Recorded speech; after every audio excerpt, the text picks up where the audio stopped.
Je ne me représente pas à nouveau, mais en tant que médiateur au Carrefour numérique, ça veut dire que j'ai à la fois une mission d'animation, parce qu'avant, c'était un métier qui s'appelait animateur.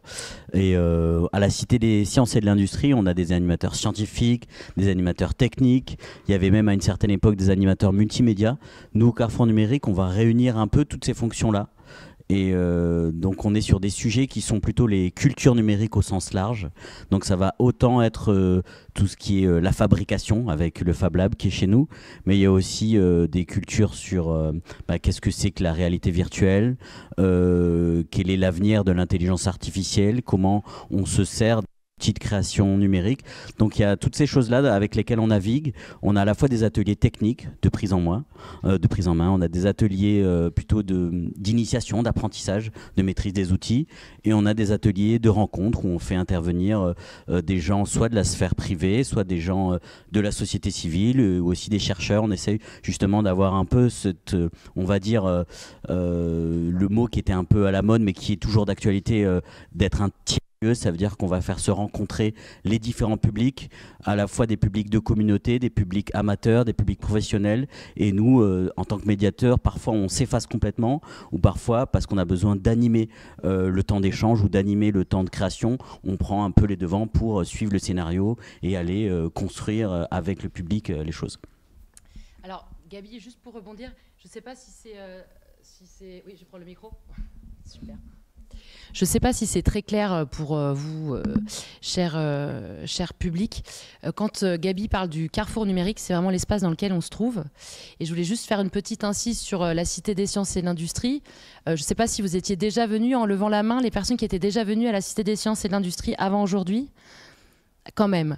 Donc vous n'êtes pas sans savoir que c'est un musée des sciences et des techniques, en fait, qui a pour vocation, donc depuis 85, sa date d'ouverture, c'est vraiment de trouver par le musée, et une façon assez originale de faire du musée, des moyens de montrer aux enfants, aux enseignants, mais aussi à tout un chacun, quelles sont les évolutions scientifiques, techniques et industrielles de notre société, de manière à ce qu'on puisse les découvrir sereinement et que on puisse développer notre capacité d'agir et d'interagir avec ces technologies. Je ne me trompe pas, Gabi? Et donc, tu travailles au Carrefour numérique depuis combien de temps? Ça va faire 3 ans en septembre. Donc ça va faire 3 ans en septembre. Après, ce qui est intéressant, c'est que pour ma petite histoire personnelle, mais je suis arrivé ici en tant que médiateur scientifique dans l'équipe qui agit au premier étage de la Cité des Sciences. Pour ceux qui connaissent, on appelle ça Explora. Et c'est là où on a les exposés de sciences. Donc il m'est arrivé, en dehors de faire cette activité d'atelier d'initiation, comme je disais, au numérique, d'animer le planétarium, d'expliquer aux gens quel était le principe des trous noirs, le mouvement des planètes, des choses comme ça, mais aussi d'animer sur la physique ou d'animer encore sur la chimie. Donc c'est autant de ponts qu'on peut faire.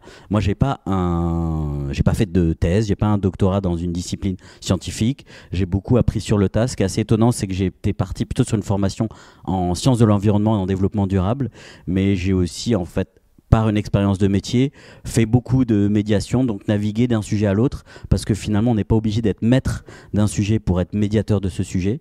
C'est toujours un petit plus, évidemment, parce qu'on peut aller un peu plus loin et puis accompagner les gens sur des thématiques, mais c'est aussi intéressant de plonger dans le sujet sans, à la base, en être un passionné. Ça donne presque le regard qu'on peut prendre, que le public a peut-être, cette idée de prendre le constat du public et de construire avec eux le sujet qu'on explore. Une dernière petite question, mais du coup, comment tu es devenu médiateur comment on devient un médiateur scientifique? Alors souvent, il y a une grosse scène, on va dire, associative, beaucoup d'acteurs associatifs qui proposent à l'intérieur de leur structure des formations, des initiations d'animateurs scientifiques et techniques. Et c'est beaucoup finalement de passion. On peut partir d'un diplôme, d'un master scientifique ou pas. Et ensuite, on fait ça sur le terrain. Et il y a beaucoup d'échanges et il y a beaucoup de travail d'acculturation en fait. Très bien, merci beaucoup.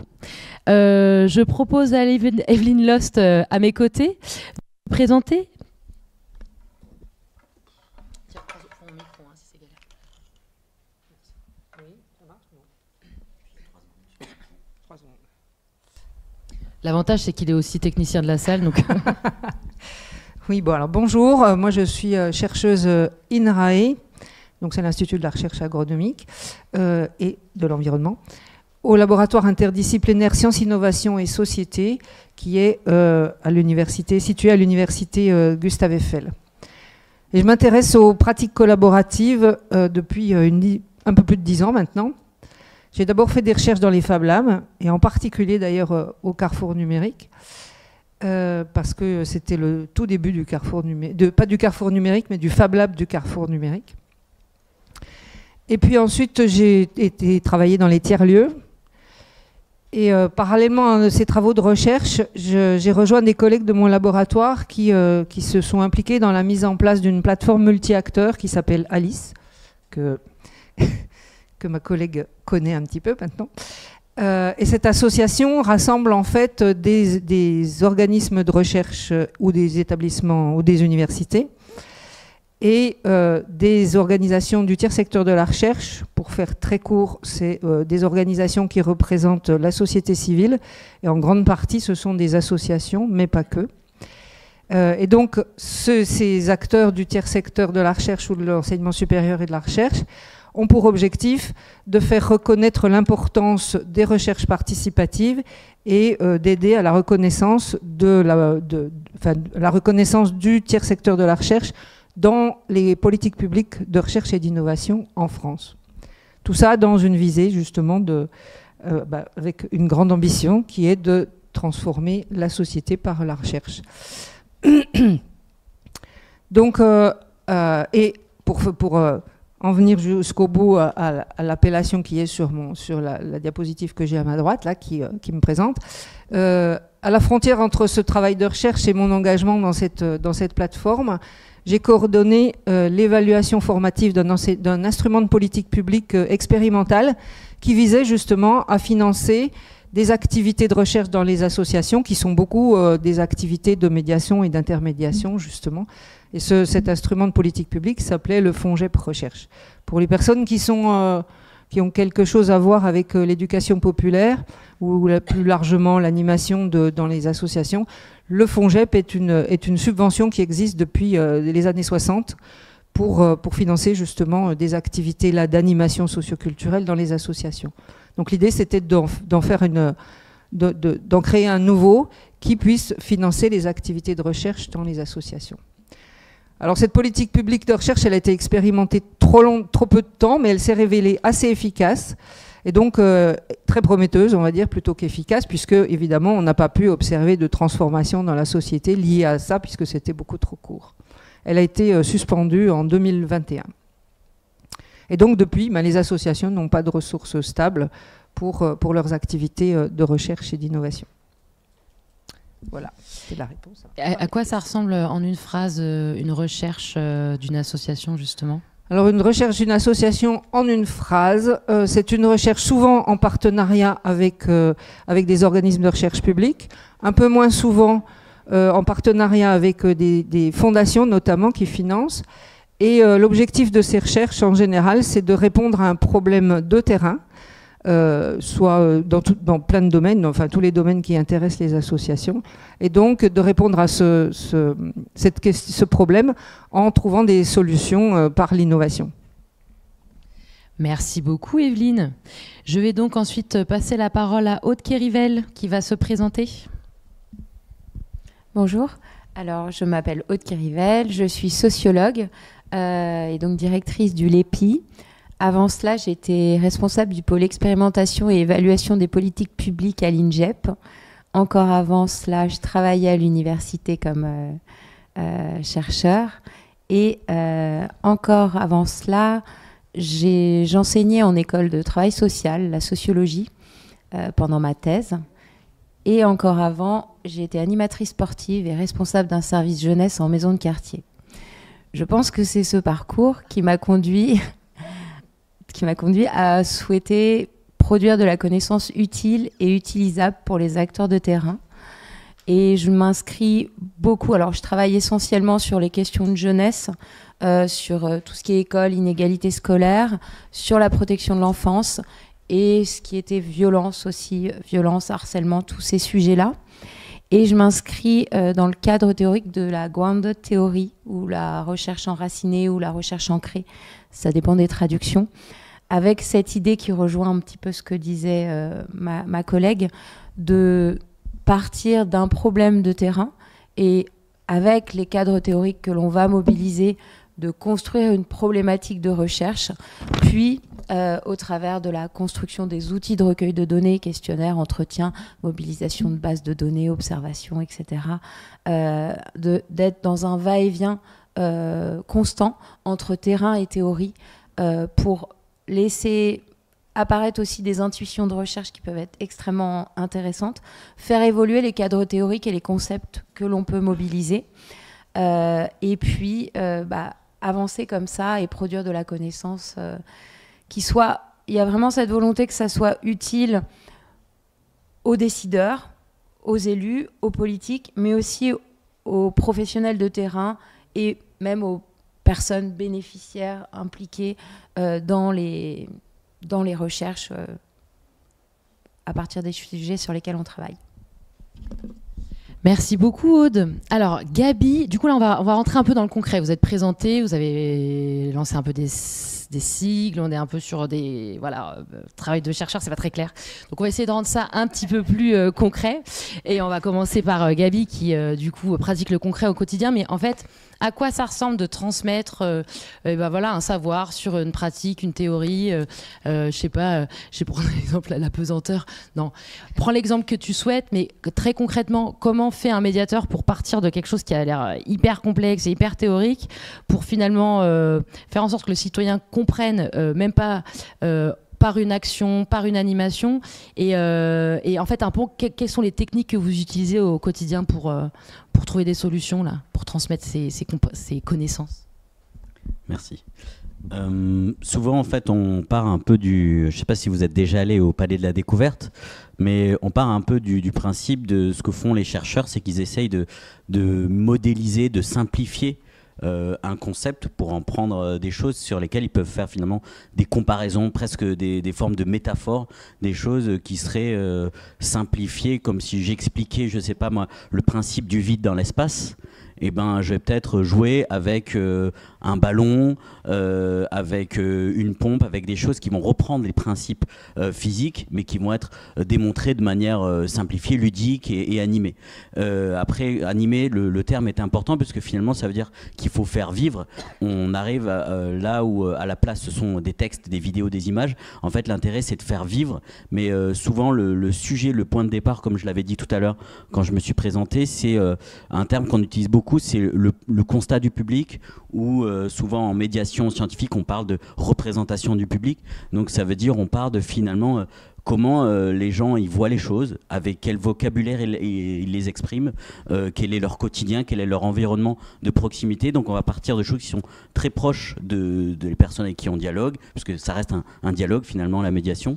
Et donc on va essayer de partir de ça et de construire cette connaissance. Et ce qui est hyper intéressant avec à la fois le travail qu'on a en médiation numérique et dans le Fab Lab, c'est aussi c'est très proche finalement on va dire des valeurs et des principes de l'éducation populaire.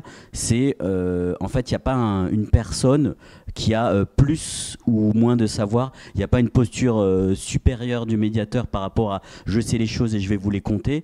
On essaye de graviter autour d'une connaissance qu'on est en train de construire, et bien souvent dans le Fab Lab en l'occurrence, il y a des gens qui viennent avec énormément d'expérience et de savoir, et on essaye on va dire d'horizontaliser, de mettre les gens à niveau autour de cette connaissance pour construire ensemble. Il n'y a pas de gens qui viennent donner des leçons aux autres.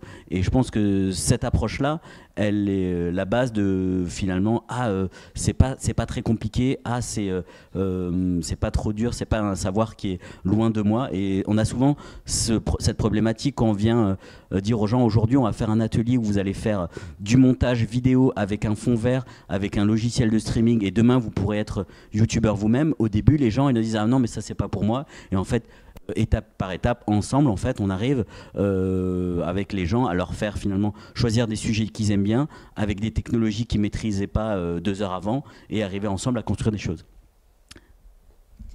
Merci beaucoup. Ce qui est hyper intéressant dans ce que tu dis, Gabi, quand tu parles de la question de l'horizontalité, c'est-à-dire qu'en fait, quelque part, on serait tous un peu experts de quelque chose et qu'on a tous à apprendre de l'autre. C'est ça que tu veux dire ?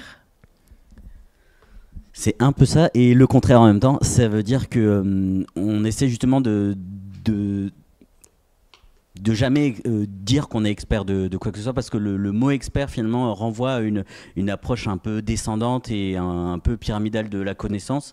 Et il y a des gens qui aiment bien utiliser ce terme parce que ça les rassure en tant qu'orateur, mais aussi en tant qu'auditeur, de se dire « Ah, je vais voir un expert de quelque chose, il va combler mon manque de connaissances, il va résoudre mon problème ou il va m'accompagner vers la connaissance. » Mais bien souvent, en fait, moi j'aime bien utiliser le terme d'amateur éclairé, ce qui permet de se dire qu'on a tous à un moment peut-être une envie, une passion, et cette passion, on va la traduire soit en connaissance, soit en action. Et c'est beaucoup par l'action, en fait, finalement. On parle souvent d'apprentissage par le faire, et je pense que c'est un bon exemple, notre travail d'apprentissage par le faire. Merci beaucoup, Gabi. Je me tourne vers toi, Evelyne. Comment vous faites, justement est-ce que tu penses vraiment que tout le monde peut être expert de quelque chose ? Comment vous vous débrouillez ces questions-là à Equipact ? Alors, oui, c'est vrai, je n'ai pas encore présenté Equipact. Donc, Equipact, c'est un projet de recherche-action, donc un projet de recherche qui allie des chercheurs avec des acteurs de terrain pour répondre à un problème de terrain. On revient à ce que disait Aude tout à l'heure. Et donc, dans ce projet de recherche, en fait, on est 2 coordinateurs. François Millet, qui est directeur de la médiation, ou je ne sais plus quoi, enfin bref, au Dôme, qui est un centre de culturel, scientifique et technique à Caen, et moi-même, qui suis donc chercheur. Et donc, l'objectif de ce projet, c'est de trouver, il s'appelle Equipact, ça veut dire équiper les acteurs, comme son nom l'indique, pour les acteurs donc de la recherche participative, que ce soit des acteurs dans les associations ou des acteurs de la recherche traditionnelle, on va dire, enfin pas traditionnelle, publique. Et donc, dans l'objectif de faciliter ces projets de recherche, puisqu'on considère aujourd'hui que pour répondre à des problèmes, aux problématiques, aux grands défis sociétaux dont on parle aujourd'hui, eh bien, il faut des savoirs scientifiques, des savoirs techniques, mais aussi des savoirs de terrain, des savoirs d'expérience, en fait. Et donc, ce sont tous... Alors moi, j'ai rien contre le terme d'expert, parce qu'on est tous experts de quelque chose, et que toutes ces formes d'expertise sont nécessaires pour trouver une solution qui fonctionne. Parce qu'il ne s'agit pas seulement d'inventer quelque chose de très efficace dans l'absolu, mais il faut que ce soit efficace sur le terrain. Un exemple, il y a beaucoup de gens qui trouvent des solutions du type on va faire une appli pour que, par exemple, toutes les femmes du fin fond de l'Afrique puissent avoir un suivi de grossesse efficace. Il suffira qu'elles entrent en relation avec un médecin par le biais de leur application. Sauf que en Afrique, ce sont les hommes qui sont possesseurs des téléphones. Donc, l'application, elle aura beau être technologiquement extrêmement avancée, répondre tout à fait aux besoins supposés des femmes enceintes. Si elles ne peuvent pas l'utiliser, ça ne va pas servir à grand-chose. Ou si elles ne veulent pas l'utiliser, parce que ça peut être aussi lié au fait qu'une appli, finalement, ce n'est pas du tout ce dont on a besoin ni envie. Et donc l'idée, c'est que vraiment, pour répondre à un problème concret, et pour transformer la société, il faut que tous les experts soient là, et en particulier les utilisateurs. Voilà. Tu veux que je parle d'autre chose ? Non, pas du tout. Je vais retransmettre la question à Aude Kérivel. Est-ce que tu peux présenter un projet de recherche plus précis ? Merci. Alors, une des recherches-actions sur lesquelles on travaille avec mes collègues, dont Chloé Michaud qui est dans la salle et Anne Jacquelin qui est également présente, c'est sur les liens sociaux d'attachement et le capital social des enfants confiés à l'aide sociale à l'enfance. Alors, d'où est venu ce projet ? Moi, il y a une dizaine d'années, j'ai mené une enquête rétrospective sur le devenir des enfants confiés à l'aide sociale à l'enfance. On se pose beaucoup de questions. Est-ce qu'il y a de la reproduction, des situations de placement, de la maltraitance ? Il y a ce 40% des SDF qui sont des anciens enfants placés, même si ça date d'il y a 20 ans, cette stat, bon, on n'en a pas de nouvelles.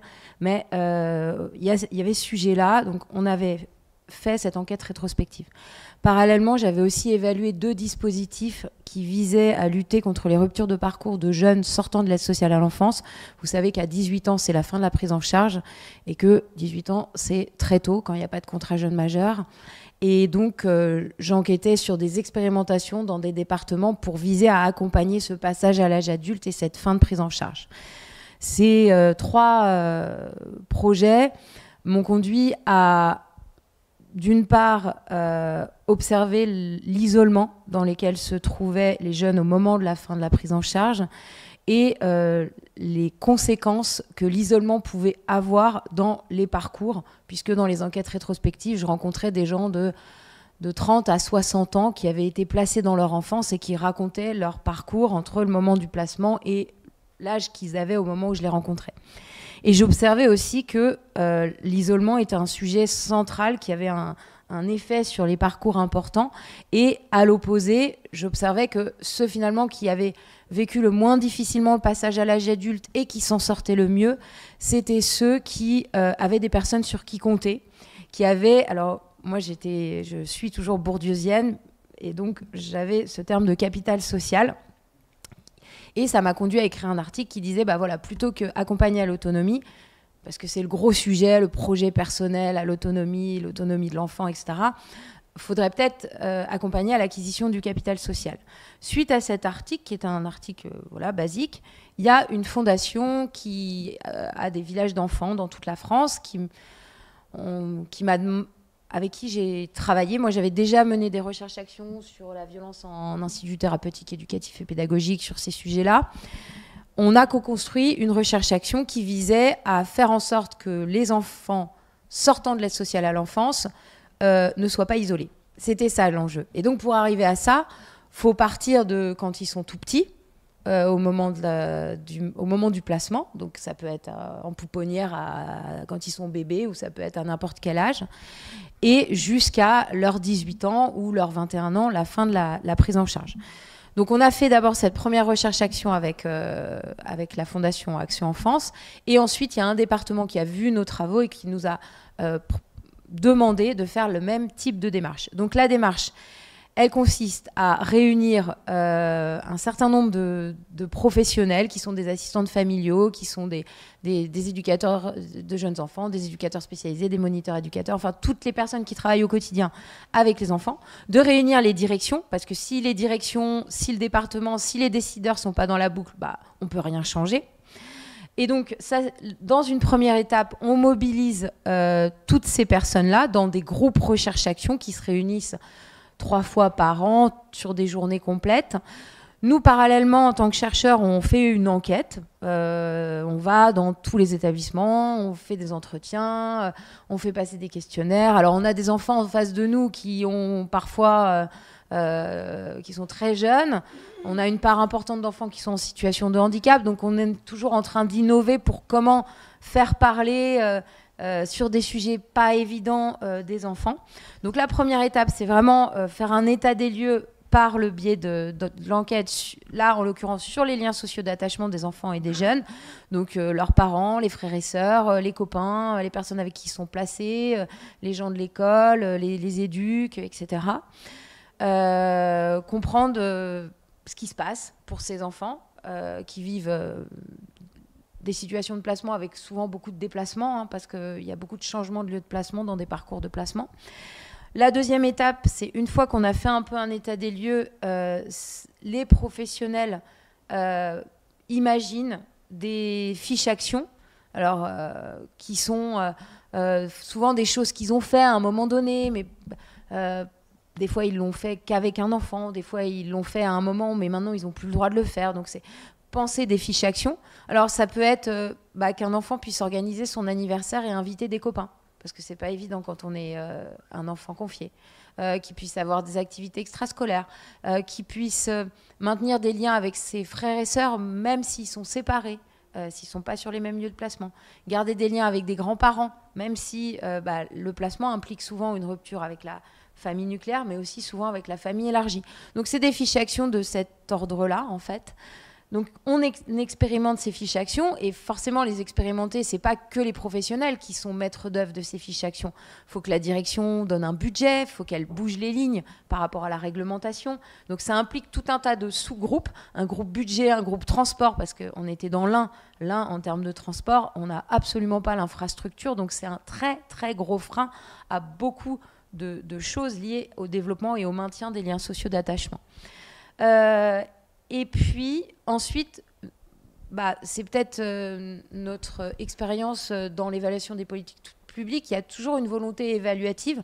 Donc, on fait passer des questionnaires avant-après, on fait des entretiens avant-après, on essaie de reconstituer quelque chose qui ressemblerait à une population test, une population témoin, pour rendre compte des effets qu'on observe suite à la mise en œuvre de ces fiches actions. C'est comme ça qu'on le construit. Après, il y a plein de manières de faire de la recherche-action. C'est la manière qu'on a bricolée avec les acteurs de terrain et avec les décideurs qui nous demandent, qui nous font ces commandes-là. Et c'est ce qui nous permet, nous, cette idée de recherche-action, c'est vraiment concrètement des propositions d'action et d'accompagner la mise en œuvre de ces actions et d'évaluer l'effet de la mise en œuvre de ces actions. Voilà.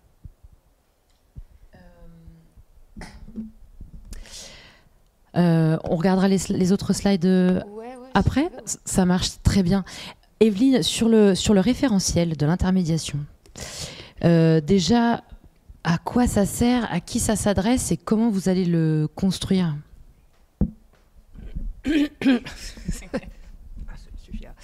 Oui, alors dans ce projet de recherche-action Equipact, donc, il y a notamment un référentiel de formation, parce que en fait, ce que vous a décrit Aude, c'est ce que nous on appelle dans le jargon de l'innovation de l'intermédiation. C'est pas que la médiation, c'est d'autres choses, d'autres activités qu'elle vous a d'ailleurs en partie décrites, et notamment tout ce qui concerne penser à tous les acteurs qu'il faut mettre autour de la table pour que ça puisse avoir un résultat. Et donc, il y a des données sur les compétences, sur les activités que feront ces acteurs de l'intermédiation. Qui sont bien connus parce qu'il y a une grosse littérature sur l'innovation et sur l'innovation sociale et sur l'innovation transformative, donc dans le cadre des grands défis. Et donc, ce sont des personnes qui sont entre différents milieux. Et si on prend le milieu de la recherche participative, donc de la recherche-action par exemple, ce sont des gens qui doivent connaître le milieu de la recherche, mais qui doivent aussi connaître le milieu du problème qui doit être résolu. Donc voilà, par exemple, un chercheur qui a une grosse expérience associative, eh bien, c'est typiquement, il a les deux connaissances. C'est pas juste pour ce que je connais, donc pour le milieu de la recherche, c'est pas juste avoir des connaissances scientifiques et comprendre le jargon des chercheurs. Ça veut dire savoir comment ça fonctionne à l'intérieur, ce milieu-là. Comment il faut faire, qui il faut contacter, quelles sont les politiques publiques, comment elles se sont mises en place, et donc comment il faut faire pour les transformer. Donc vraiment, ça demande vraiment une grande connaissance des différents milieux. Ça demande aussi tous les soft skills là, qui sont aussi nécessaires pour faire discuter ensemble et pour gérer des conflits, parce que forcément il y a des conflits, pour des acteurs qui n'ont pas du tout les mêmes intérêts pour que ça fonctionne. L'exemple qu'elle vous a donné est suffisant, c'est pas la peine que je vous en donne un autre. C'est-à-dire que le département, mettre en place un système de transport qui convienne à leurs demandes, c'est pas forcément dans son intérêt et c'est pas forcément non plus dans ses priorités, en tout cas si c'est pas dans son intérêt. Donc c'est tout ce référentiel-là qu'on essaye d'imaginer par le biais déjà de faire un benchmarking des formations qui existent. Alors, il y a beaucoup de formations de médiation scientifique, il y a beaucoup de formations de médiation culturelle, mais ça répond aux besoins muséographiques, on va dire, au sens très très large. Ça ne répond pas du tout forcément à ce type de besoin-là, de recherche, donc de terrain. Et donc, on a essayé de ratisser assez large sur ce référentiel. Bon, les acteurs, évidemment, ont eux aussi des formations. Les partenaires du projet ont déjà mis en place des formations, donc on va essayer aussi d'analyser ce qu'il y a dans ces formations et ce qu'il n'y a pas. Et puis ensuite, on va faire une feuille de ce fameux référentiel. Une des choses qui manque quand on regarde aujourd'hui toutes les formations qui existent, aussi bien les formations pratiques à la co-conception, au design, à la discussion dans des groupes qui ont des intérêts divergents. En dehors de ça, ce qui manque, c'est une vision un peu plus globale, plus stratégique finalement, de comment on fait pour atteindre un objectif sociétal. Et puis, justement, connaître aussi tous les rouages des mécanismes des politiques publiques, mais aussi des transformations réglementaires qui sont probablement nécessaires. Et puis aussi faire travailler ensemble dans une collectivité territoriale, par exemple. On a besoin de faire travailler ensemble différents services qui sont organisés en silos, comme un peu partout dans les entreprises. Et ça aussi, ça demande aussi des compétences et des connaissances particulières. Donc on essaye de balayer en fait ces différents niveaux. Alors bien sûr, ça ne va pas être une personne qui va avoir toutes ces compétences. Ce qu'on considère, c'est que ce n'est pas un métier, c'est plutôt des fonctions, et que ces fonctions, elles sont un peu dans les différentes organisations qui sont impliquées dans un projet de recherche qui va avoir pour vocation de transformer quelque chose. Merci Evelyne, c'est très structurant. Oui. Attendez, alors du coup, si vous avez des questions, je vous donne le micro, parce qu'il faut que vous parliez au micro.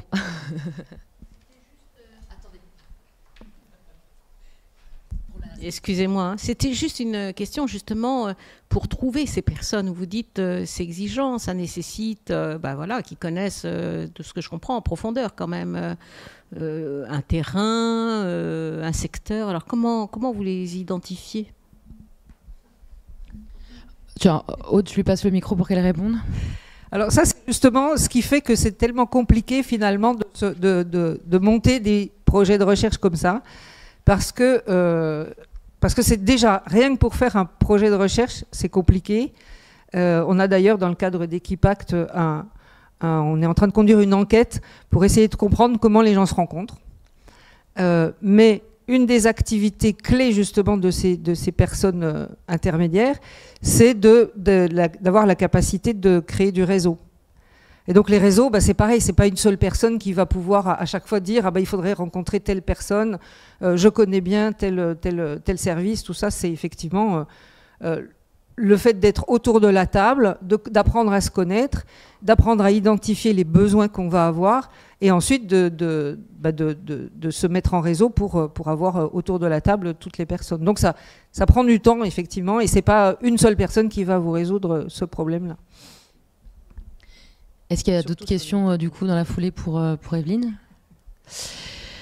Merci Evelyne. Donc en fait, ce qui est hyper intéressant dans ce que tu dis et en fait qui nous aide, parce que pour faire un petit rappel sur l'objectif de nos 2 jours, on est vraiment sur le printemps des compétences et métiers à venir, et c'est vraiment de se dire, au final, dans notre société qui évolue sur certains aspects hyper vite et sur d'autres pas du tout, parce que je rappelle que les 2 métiers de l'Europe en 2030, ça reste quand même agent d'entretien et aide à domicile, donc l'essentiel reste toujours le même.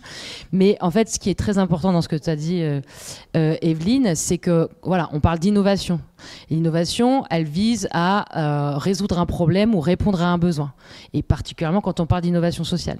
Et en fait, pour ça, quelque part, il faut que tout le monde s'y mette, et que en fait, souvent, depuis très longtemps, c'est quand même les chercheurs qui sont un peu pilotes de ces innovations, et on se rend compte qu'eux-mêmes ne sont pas suffisants pour l'observance ou le fait que les innovations ne tombent pas dans un trou, quoi.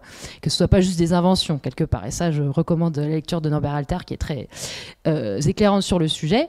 Et du coup, voilà, ça veut dire qu'il faut impliquer au maximum, il faut apprendre à travailler ensemble, il faut se répartir des tâches, il faut se mettre d'accord sur les objectifs. Et du coup, Aude, je me tourne vers toi parce que finalement, c'est pas si simple. C'est pas si simple parce qu'on se rend compte que les professionnels ont des intérêts et des expertises et des compétences. Les élus ont des intérêts, des expertises et des compétences. Les usagers, en l'occurrence, ces enfants placés, ils ont des intérêts, des expertises et des compétences. Et si je reprends... je pense à Madeleine Acriche, là, mais en tout cas à toute cette sociologie de l'innovation, mais ce besoin de controverse, c'est que tous nos avis sont importants, mais souvent contradictoires. Et comment on scoltine ça sur le terrain, Aude ? En fait, on recueille, en tant que sociologue, on part du principe qu'il n'y a pas une bonne réponse, qu'il y a plein de subjectivités, et qu'il n'y a pas une subjectivité au-dessus d'une autre. Donc en fait, à partir du moment où on part avec ce postulat-là dès le départ, moi, quand je rencontre l'élu du département, je vais l'écouter de la même manière que lorsque j'entends la petite Éden qui est en situation de handicap, qui a 8 ans et qui est dans une maison d'enfants à caractère social. Et le propos de l'une ne va pas être plus important que l'autre. Donc, moi, je trouve qu'à partir de ce postulat, et on a les outils scientifiques, voilà, les entretiens. Alors, la grille d'entretien ne va pas être la même avec l'élu et avec la petite Éden, mais on va quand même recueillir des données.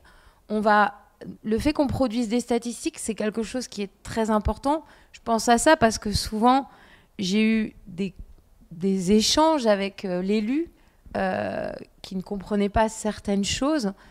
Il y a un sujet qui est remonté. Je vous parlais de ce va-et-vient théorie et terrain. Il y a un sujet qui est remonté progressivement, dont personne ne parlait au début, c'était la question des séparations des fratries. Grâce à nos données, on a pu montrer, parce qu'elles n'existent pas, ces données, c'est ça aussi. Il y a tout un tas d'organismes nationaux qui sont censés produire des données nationales, mais il n'y a pas de données. Est-ce qu'on pourrait montrer le sociogramme, du coup, peut-être, pour illustrer ? Je finis juste là-dessus.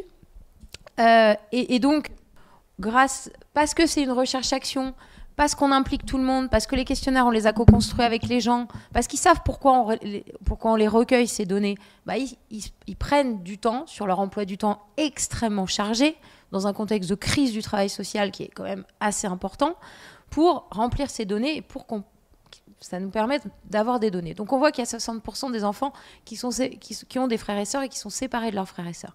Je rappelle que c'est dans la loi, normalement ils ne devraient pas être séparés. Et donc ça, c'est un sujet qui par la recherche-action remonte. Donc maintenant, il y a un groupe de travail qui essaye de penser d'autres choses. Et en fait, tout à coup, on a posé la question à des enfants de ce que ça leur faisait d'être séparés de leurs frères et sœurs. Et j'ai des chefs de service qui m'ont dit, mais en fait, je leur avais jamais demandé.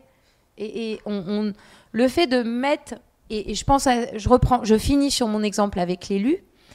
L'élu, quand on lui parle de ça, quand on lui produit cette donnée, elle dit oui, mais des fois c'est mieux qu'ils soient séparés parce qu'il y a des conflits, etc. Et donc là, nous, on dit alors 60% de c'est mieux, ça m'étonnerait, mais on a les propos des enfants, on a les propos des professionnels, on a tout un tas de données qu'on a recueillies qui font poids aussi et qui permettent d'être présentées aux uns et aux autres quand il y a des décisions qui sont à prendre. Oui, le sociogramme, c'est vraiment quelque chose qu'on a, le sociogramme individuel, c'est quelque chose qu'on a un peu bricolé parce qu'à un moment, il fallait être face aux enfants et leur demander qui étaient les personnes sur qui ils comptent et pour qui ils comptent. Et ce sont des enfants confiés. Donc on ne peut pas être en mode on parle que des parents parce que c'est souvent un très gros problème, les parents. Et ils sont séparés de leurs parents. Donc en fait, je ne sais pas si en fait, on a construit un peu ça.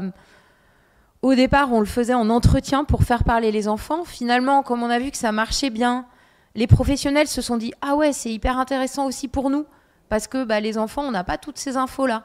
Donc nous, c'est un outil qui nous a servi pour la recherche et qui a servi aussi aux professionnels pour leur travail. Et donc ce sociogramme, on l'utilise aussi dans le questionnaire, ce qui nous permet de vraiment faire des typologies, traiter les données. On demande aux enfants qui sont les personnes importantes pour lui à l'école, dans son ancienne école, dans ses loisirs, dans sa famille, dans ses anciens lieux de placement, dans son lieu de vie, dans son quartier, dans son village. Et à partir de ça, c'est un point de départ d'analyse statistique, c'est un point de départ pour l'analyse qualitative et puis aussi pour la construction des fiches actions et le fait qu'on va plutôt orienter des professionnels qui vont eux-mêmes se dire à partir de ça, tiens, cet enfant, il est très isolé ou finalement il a des liens mais qui sont que des liens dans les structures de l'aide sociale à l'enfance ou des liens qui sont que des liens avec des adultes qui sont payés pour s'occuper d'eux. C'est ceux où il n'y a pas de PAIR, PAIR, c'est un outil qui est vraiment le fait d'une co-construction entre tous les acteurs réunis, y compris les enfants et les jeunes aussi. Au départ, là il est tout beau, vous avez vu, on l'a fait designer et tout ça. Au départ, on était avec notre crayon et on faisait le truc à la main sur un papier. Et puis les enfants, ils ont rajouté des bulles. On s'est dit, ah oui, il y a peut-être cette bulle à rajouter. Et en fait, ces outils-là sont vraiment le fruit de ces échanges et de ces co-constructions. Mais en effet, ça demande du temps. Je pense, vraiment, moi, quand je vois des fois des appels d'offres avec des recherches-actions sur 8 mois, en fait, même 6 mois, des fois, on voit des choses passer. Là, c'est 3 ans. Et c'est pareil. Moi, il y avait un débat. Forcément, ça aurait été moins cher de faire des groupes recherche-actions en visio d'1 heure. Mais non, les groupes recherche-action, c'est en direct. Et c'est de 9h à 16h avec un repas compris. Et c'est ce temps-là aussi qui fait que on a tous pu se rencontrer et tous pu connaître. Parce qu'on dit que, alors, même si on travaille depuis longtemps sur la protection de l'enfance, chaque département est différent.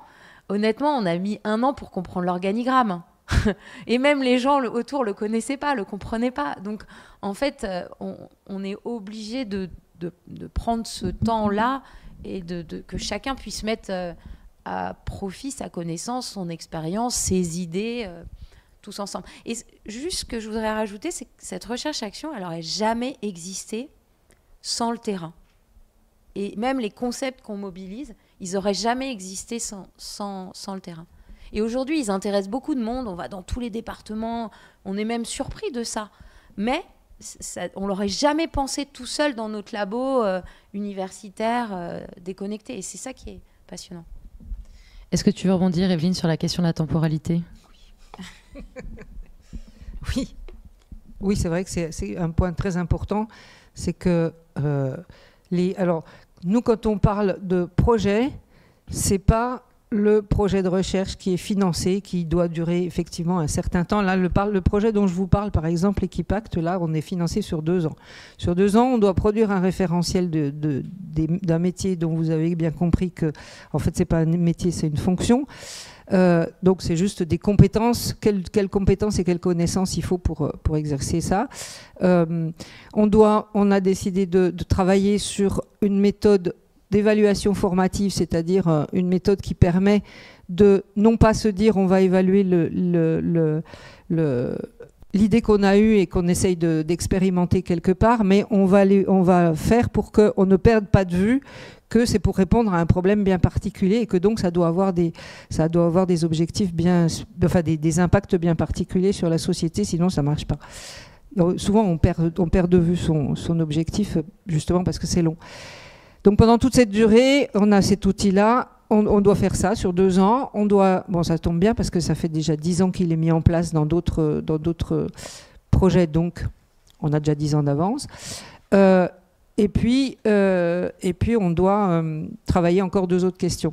Mais tout ça, c'est parce que depuis 2012, dans le cadre de cette plateforme multi-acteurs dont je vous ai parlé tout à l'heure, on a déjà fait pas mal de travaux ensemble. On a appris à se connaître. Les chercheurs et les associations, c'était pas évident, à part quelques-uns qui avaient déjà travaillé ensemble, mais la majorité non. On a fait des tas de réunions pour essayer de voir justement de quelle formation on avait besoin, qu'est-ce qui manquait, quelle comment les politiques publiques pouvaient être transformées pour que ce soit financé. Donc il y a ces 10 ans avant ce projet de recherche de 2 ans, et une fois que ce projet de recherche de 2 ans va être terminé, eh ben, même si on arrive à produire un référentiel qui tienne la route, après il faudra mettre en place des formations. Donc ça va encore être un projet, bon voilà, on n'est pas encore au bout de nos peines. Et l'objectif, c'est pas de mettre en place un référentiel pour un métier aussi beau soit-il, mais c'est de mettre en place tous ces outils pour que on puisse faciliter des recherches qui, selon les observations qu'on a pu faire en sociologie de l'innovation, seront beaucoup plus efficaces pour résoudre les problèmes auxquels on fait face aujourd'hui. Donc ça veut dire que les résultats, ils vont apparaître d'ici une quinzaine d'années si tout va bien. Donc effectivement, ça prend beaucoup de temps. Et les projets de recherche financés sur 8, 12, 24 ou même 48 mois, c'est un peu léger. Peut-être qu'il faut aussi, enfin c'est pas peut-être d'ailleurs si on le pense, il faut aussi revoir la façon dont on finance des projets de recherche. Petite question pour le public à main levée. Qui est-ce qui avait déjà entendu parler de médiation scientifique? Levez la main. Qui est-ce qui avait déjà entendu parler de recherche-action, de recherche participative? Ok, bravo. C'est pas pour rien que vous êtes là, hein. Et qu'on n'est pas hyper nombreux. Qui est-ce qui avait déjà entendu parler d'intermédiation? D'accord. Qui est-ce qui avait déjà entendu parler du tiers secteur de la recherche? Très bien. Est-ce qu'il y en a parmi vous qui pensent avoir une partie des compétences et de ce métier, de la médiation à la recherche-action? Ok. Donc vous seriez des potentielles clientes ou enseignants pour ces futures formations. Bon. Est-ce que vous avez des choses à ajouter, mesdames? Vous réfléchissez. Moi, je vous... Oui, vas-y. Pardon, merci. Bah, puisque vous avez l'air d'être compétent et intéressé, nous sommes en train de faire une enquête pour justement savoir quelles sont les manières de faire se retrouver des chercheurs et des acteurs pour mettre en place des recherches-actions. Donc si vous voulez répondre à cette enquête, elle est un peu longue et ça prend du temps à y répondre, mais ce sera très volontiers parce qu'on cherche justement... Elle est où? Elle est sur la plateforme Alice, alors ça n'a pas aidé beaucoup. Hein. Ouais. Comment on fait pour... Je vais réfléchir à un moyen de... Vous étiez tous inscrits sur... Ceux qui sont inscrits, je peux retrouver vos mails et vous envoyer le lien. Si tu le prépares tout près, ce serait formidable. Ouais. Et si vous n'êtes pas inscrit, vous donnez votre mail du coup donnez-moi votre mail quelque part. Ouais. Ça marche. Très bien. Aude, quelque chose à ajouter? Je sais pas. T'es dans tes pensées. S'il y a des questions, on peut prendre des questions. Et s'il n'y en a pas, je vous remercie beaucoup d'être venu à cette table ronde. Je vous rappelle qu'il y a des ateliers et des stands en bas, au moins 2, et que la prochaine table ronde dans cette salle à 16h sera dynamique conjointe et transverse de professionnalisation des conseillers, rôle et enjeux des têtes de réseau. Voilà pour la suite du programme. Merci beaucoup pour votre venue.